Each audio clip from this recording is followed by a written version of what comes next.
Hello everyone, and welcome back to our online video course on Divine Liturgy. Today, we will be discussing the liturgical unit called the Kiss of Peace, which happens before the Creed and before the deacon's command, the doors, the doors. So first I'll tell you what happens exactly in this liturgical unit, and then we'll move on to discuss its meaning and eventually its history. What happens in our contemporary Byzantine liturgy, in case you don't know about this, in this whole moment that we're calling the Kiss of Peace, is after the priest says the ekphonesis of the proskomidi prayer, he turns to the people and greets them saying, "Peace to all." And the people or choir respond, "And to your spirit." Now let me just note parenthetically on the meaning of this response, "and to your spirit," that by responding thus, by saying "and to your spirit," we are both affirming and celebrating the fact, first of all, that it is in and by the grace of the Holy Spirit that the priest does his priestly service in peace, and second of all, that it is in and by the grace of the Holy Spirit that we all, as Church, share in this peace from above with our priest and with one another. And next, after we say, "And to your spirit," the deacon says, "Let us love one another, that with oneness of mind and omunia, единомыслием, we may confess." That with oneness of mind we may confess. And to that, the people or choir say, or they indicate what it is that we want to confess with oneness of mind. They chant the Trinitarian confession: Father, Son, and Holy Spirit, Trinity, one in essence and undivided. Now, in the earliest manuscripts of our Divine Liturgy, before the 12th century that is, the deacon actually simply said, "Let us love one another," period. Because you see, originally these words, "Let us love one another," were the deacon's command to us, the congregation, physically to exchange the kiss of peace with one another. Please note, once again, I have mentioned it before, but note the liturgical role of the deacon. That is to be master of ceremonies. He tells us when to rise, when to sit down, and so forth. Okay, so he's saying, "Let us love one another," saying, "All right, do the kiss of peace now." But the thing is that by the 12th century, the custom of the people exchanging physically the kiss of peace with one another had died out. Even though I know in some of your parishes today, perhaps this has been brought back, the physical exchange of the kiss of peace also in the Byzantine Divine Liturgy. But by and large, since around the 11th century, my friends, we've had the custom we still have today in most of our Byzantine Rite and Orthodox churches, as far as I've seen also, I mean in the Greek Catholic parishes that I've been to, we have the custom that only the celebrating clergy physically exchange the kiss of peace. And we'll get to just how that's done in just a moment, right? Why did the custom die out as far as the people go? For all of the cultural reasons, really, also sexual reasons, that do come into play all the time in every generation, when physical contact, particularly something like kissing, is involved. There were those innocent times in the pristine church when there was no embarrassment associated with something like this, but that era did not last very long, and we know that already in the so-called apostolic constitutions, an important church order with very important liturgical details, there is the instruction about this liturgical moment that the laymen kiss the laymen and the lay women kiss the lay women. And you could see that in Book 8, and that is section 11 of the Apostolic Constitutions. But from earlier sources, for example, from Tertullian's work Ad Uxorem, we see that the kiss of peace was still being exchanged between men and women. You could check that out yourselves, and I will indicate the exact references in the editing process to this video.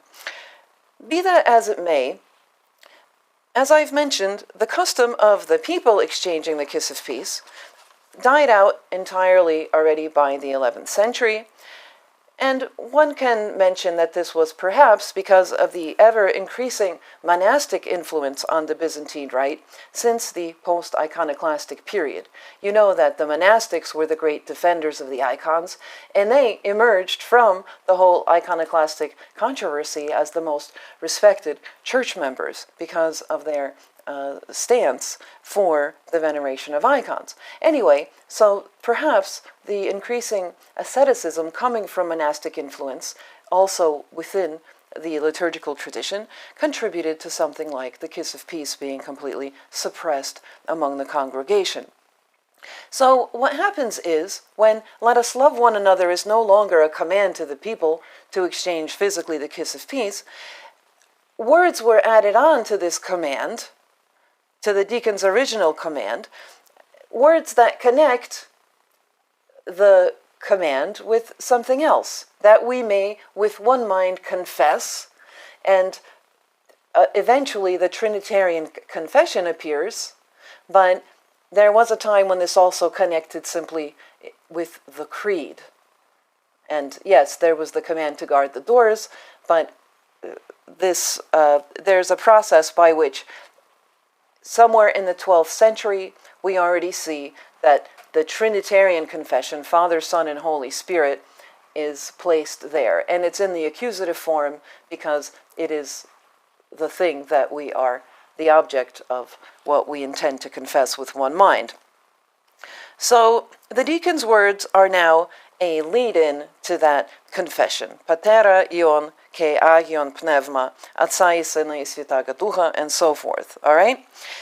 Meanwhile, let's get to what's happening in the sanctuary with the priest, or priests that are celebrating, if there's more than one priest, or other clergy, as we're chanting or singing those words outside in the nave. What's happening in the sanctuary or altar, my friends, is that the celebrating clergy, or just the one priest, as I've said, if there are no concelebrants, inside the sanctuary and before the holy table, bows before the holy table 3 times, and says 3 times these words of Psalm 17, verses 2 to 3a, according to the Septuagint translation. I shall love you, O Lord, my strength. The Lord is my bastion and my refuge and my deliverer.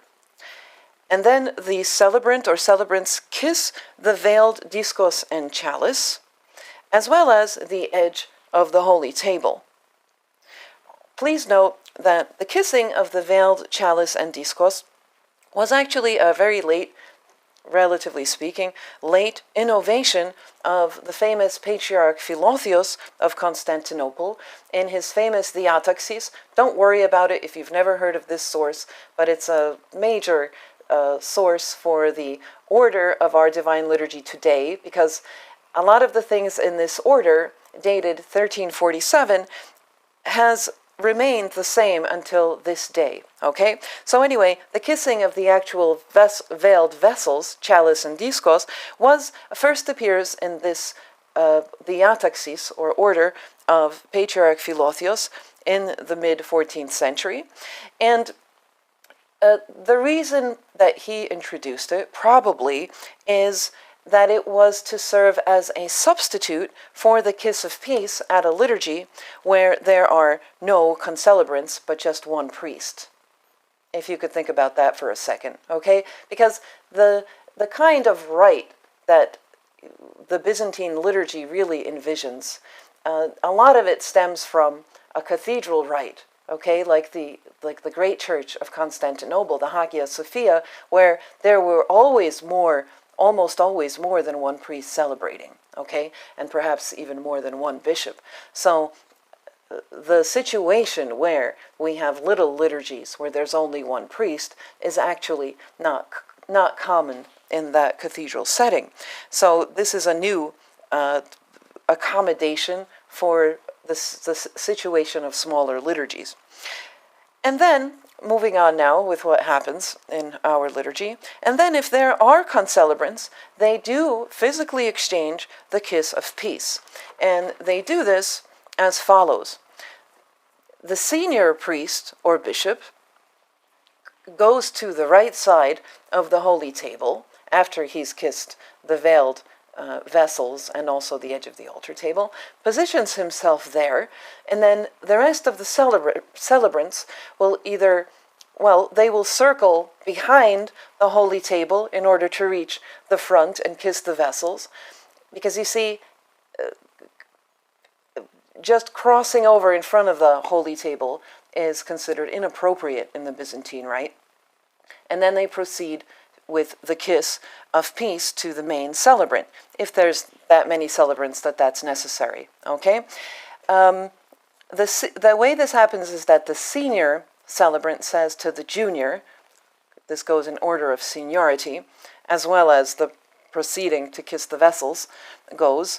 The seniors go and then the lesser celebrants go after them. So the senior says to the junior, Christ is in our midst. And the junior responds, He is and shall be. Que esti, que este, y est y будет. The English translations often have He is and always shall be, although the always is not in the original. Anyway, these words, everybody, are based on Matthew 18, verse 20, when Christ says, Where 2 or 3 are gathered in my name, there am I in their midst. Okay, so it's reminiscent of these words. There am I in their midst. Christ is in our midst. This is what these words are a reminder of. Now, among the Russians, what physically is done at this point is that the two celebrants take each other's right hand, and then they kiss each other's left and right shoulder, and then each other's right hand. And the deacons do this amongst themselves as well, if there is more than one deacon. First, each deacon kisses his own embroidered cross on his orarion, you know, the long thing that the deacon wears, the long strip. And then they kiss one another's shoulders, as the priests do, but not the hand, because see, it's the priest's right hand that blesses, but not the deacons.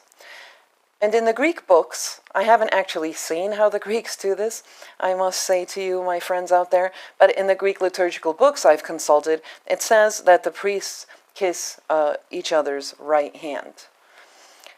But that's enough for now on this topic. I will follow this up with part 2 on the Kiss of Peace, with a next video, and talk more about the meaning of the Kiss of Peace, and more about its history, as well as why we find it in this specific place of the Byzantine Divine Liturgy, shortly before the anaphora, or the central Eucharistic prayer, which, of course, will immediately follow the upcoming Creed. So, please go on to our next video for the gripping sequel to this one. See you there.